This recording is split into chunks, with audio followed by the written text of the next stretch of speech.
Hello, you're welcome back to my channel. Today we'll be looking at this lovely shorts. It has an elastic band at the waist and it's very easy to make. So basically we need our waist measurement, our hip, our crouch, our thigh, and then the full length of our shorts.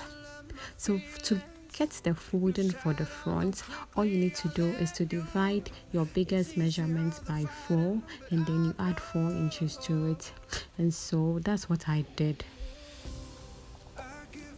So this short has an elastic band, so we're subtracting 2 inches from the top and then we'll mark our measurements. So I'll be marking my hip measurement, which is 9 inches. From my waist to my hip is 9 inches. And then from my waist to my crouch is about 13 inches minus the 2 inches will give me 11 inches. So I'll be marking 11 inches on the fabric.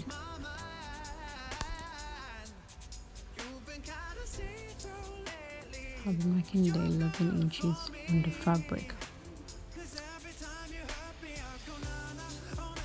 Then to get my tie, I'll come down by 3 inches from my crouch line and then I'll mark it too.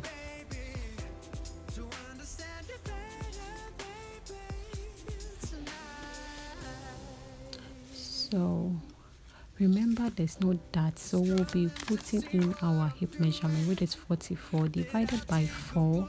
It will give us 11. Like I said earlier, it has an elastic band at the top, so there'll be no need to put in the waist measurement. So we still use the 11 inches at the top too for the waist. And then we will connect it to the hip.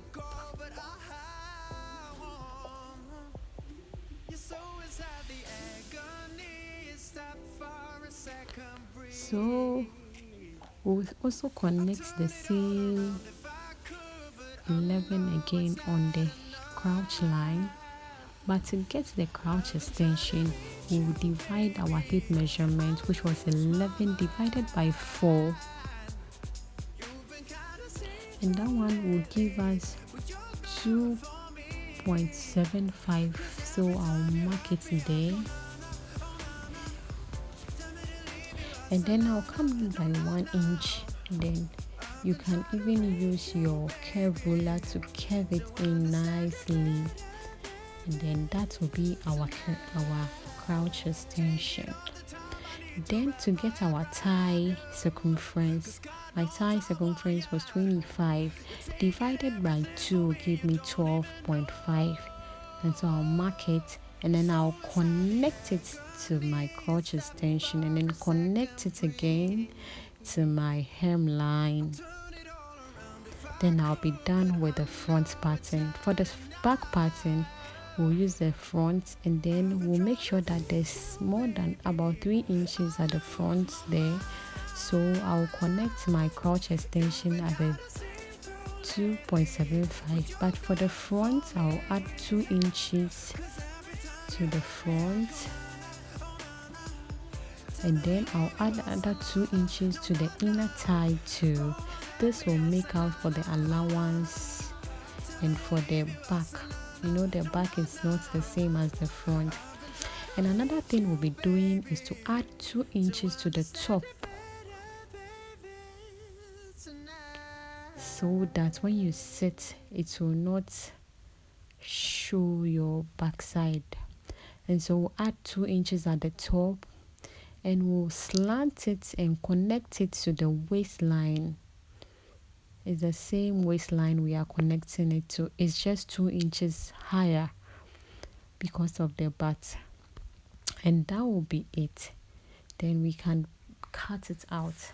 So remember, I added 2 inches to the top and then I added 2 inches to the inner thigh too, and then the crotch extension was 2.75.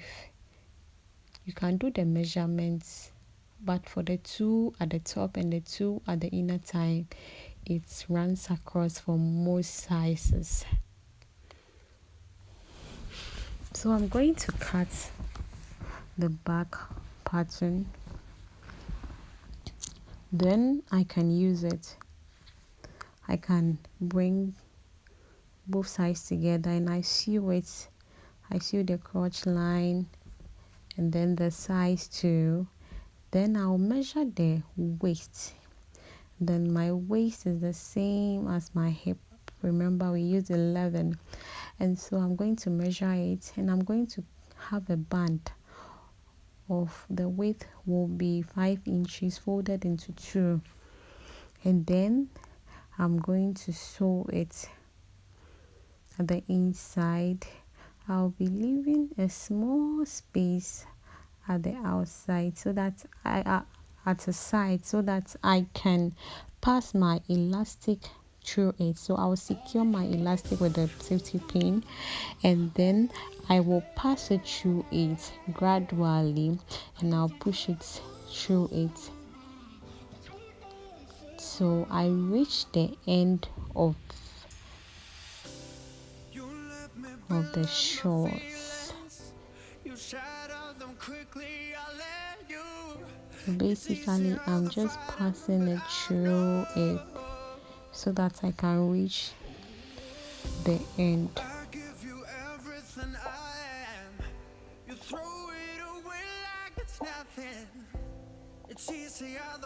At the end, I'm going to bring both sides together and secure.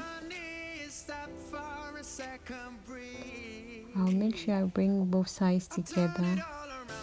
So I got both sides together, and then I secured it and closed the opening. Then my shorts was almost getting ready. So what was basically left was the hemline, and so this one you can use a hemming gum, or you can just fold it and sew it. I use the hemming gum for my own,